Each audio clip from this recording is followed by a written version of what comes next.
Hi, I'm Imtiaz Buhardeen. I'm the Group Chairman of Almas Holdings.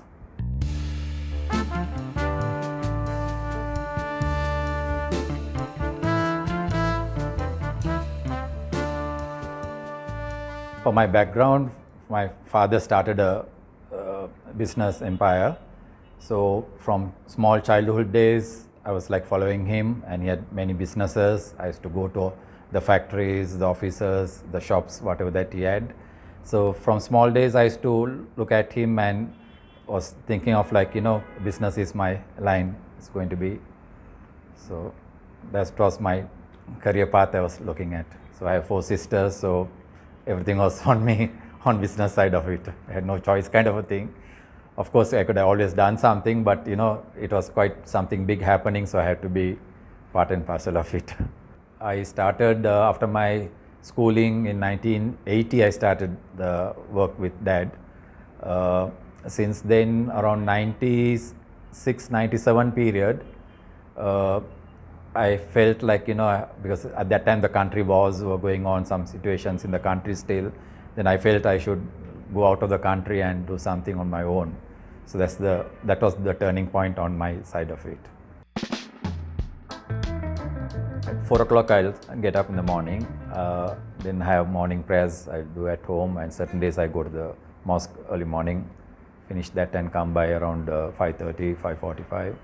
Thereafter, I'll go through some WhatsApps, messages, or quite a lot of groups are there now, and a lot of information to see, read all that messages, and after that around 6:30, I'll try to go to the gym, and come back and read the papers a bit, just the hard cover, just to see most of the news already I would have seen in the WhatsApp, and thereafter I'll have my bath and then have breakfast, and at least by 9:15 I'm at my table to start my day for trading.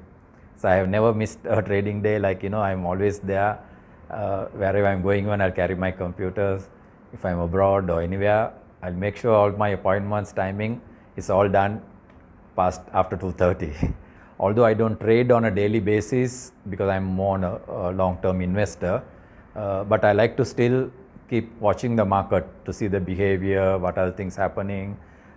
So you'll get a lot of ideas by just looking at it. So thereafter that, by around 2:30 I'll have my lunch. Then if I'm in office, I try to come to office at least 3 times a week. I don't come all 5 days now because my son and the other professional team is now working, so I come 3 times a week. Then I'll have some meetings would be arranged with the management, so we'll go through that till about 6:30, and thereafter I'm with the family and with grandchildren, and just take it easy. At school level, I was into athletics. I did some athletics, but after leaving college, I was quite a lot involved in squash, national level, and took part in a lot of club championships and all that, and won those. Still up to now, I still play, over 40 years now. Then I got into golf. I came to almost to a single handicap. Lately, I'm more into badminton, but I do my swimming. Any sports means anything, I'm quite interested. Even now the gymming I still continue, so all that routine is still there. With my friends, I play twice a week badminton, Saturday and Sunday mornings from 7 to 9 in the morning. I play 2 hours, and Monday to Fridays at least 3 to 4 times I do gymming. Swimming I'll do on maybe just once a week now. On a Sunday I take my grandchildren and do some swimming with them. So you have to be fit, you have to, so that at this age also still you have to have that fitness, keep going. Currently now I like Warren Buffett is one of the main mentors, I would say, or following him. But in general business, my dad has been quite inspirational, because the way he came up from nothing, he started from zero. At least we started from, something was built for us.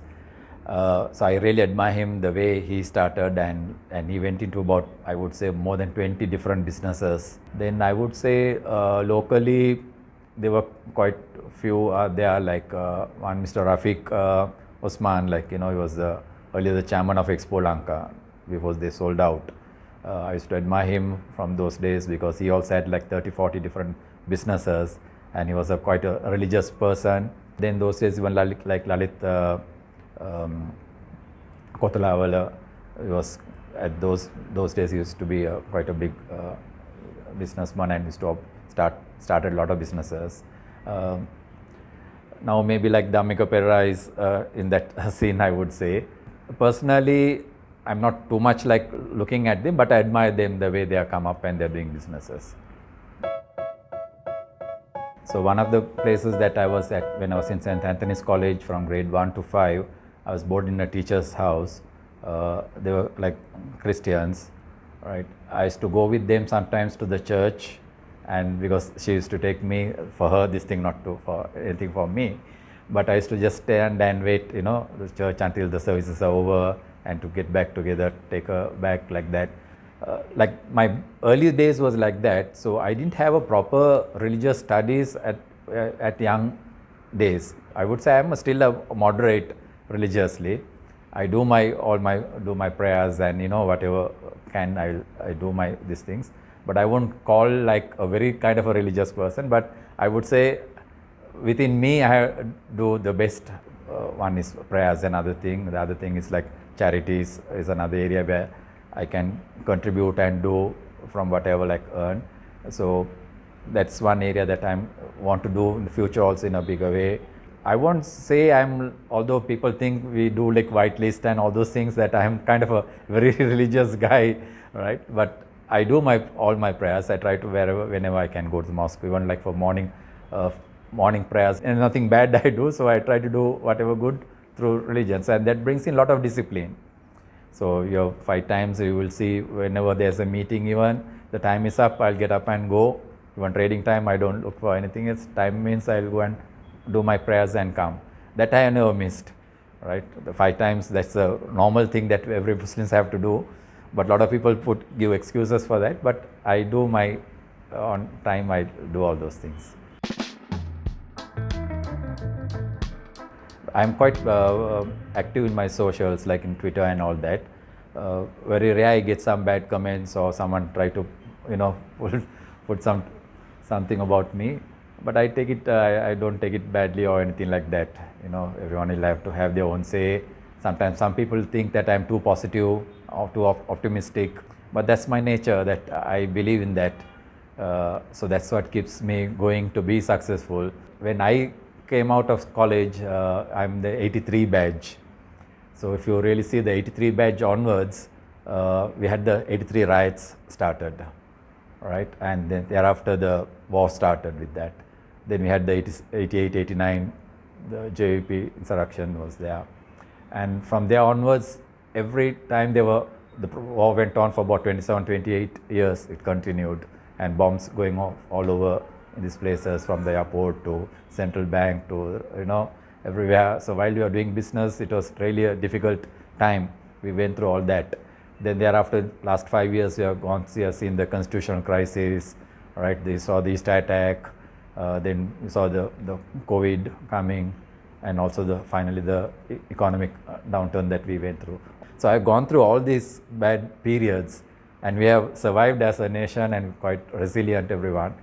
I see most of these have now finished. We have gone through the bad periods, and hopefully now the new government is there. All the people are behind it. The corruption, they will tackle. Good governance will come in, and foreigners will start coming in if there's no corruption. If you make it ease of doing business. There's so much of scope for Sri Lanka because we have never gone to our potential. Now we always talk about the countries geographically in a good place, right? A lot of potential is there, like for tourism, to many things to improve. So I think this is our turn now. So there's a lot of positive areas I'm taking where country can go forward. So that's how I always look at it. But if I say this, some people will take it in the wrong way and say, what nonsense is talking, like, every year we have a problem, or, kind of a thing. So that's one area I think people misunderstand me sometimes.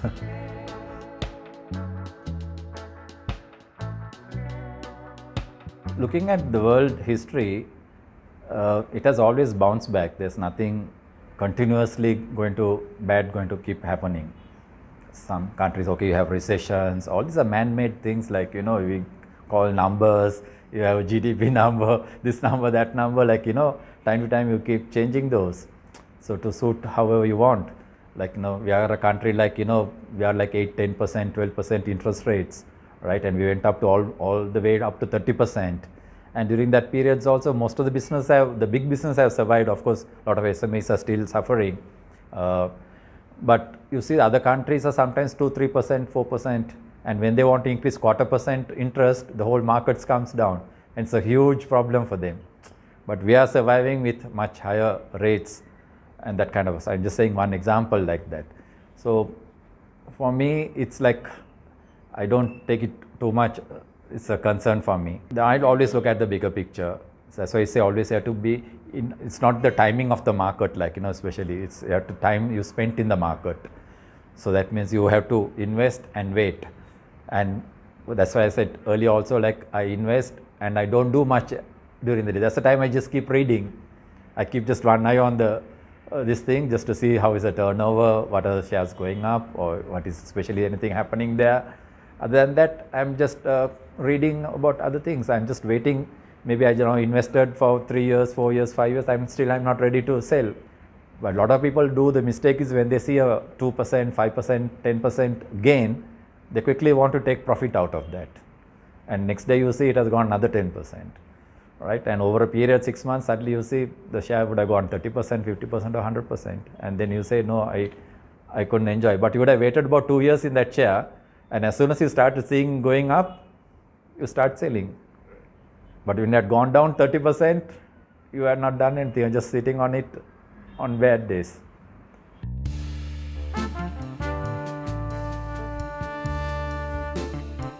Basically, most of the young generations are all now educated. They'll have some degree, or they would have done well in their studies, and they take a lot of time out and do that. So that's very good. But at the same time, you need experience. You have to work hard from start as an internship even and start going up. That's one area I think they'll have to put in a lot of. You can't take it easy, just because you have hold a degree and that it's not going to give you anything. First thing they ask is what is the experience, right? And they'll check on an interview also. You will be scrutinized to see whether this person, although he has whatever degrees or anything, whether he will be suitable for the job, how you speak, how you are ready to work, and all kinds of things. So that's one area I think they'll have to improve, to work hard. That's very important. And also, like, coming to investing, they'll have to also start when they are young to start investing, because you tend to like spend money when you are young. Whatever money you make, you think materialistically to spend that.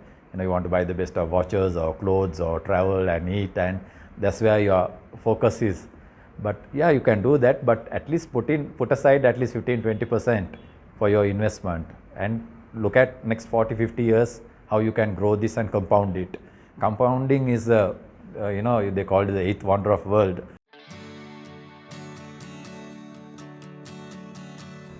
So my wife is she's very strong and like gives me a lot of support. So when I feel like something I need to talk or anything, I'm quite open and I'll always speak, and she'll come out of the box like some good ideas, and whatever that moment, she'll be a good help to me. And that's for a long time I've been doing that even now, and now slowly my son Shamir is also there, so I'll talk a lot with him also.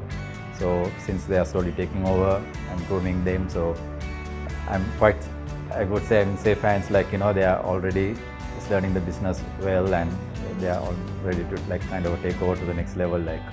So I'm happy about everything, all what's happening.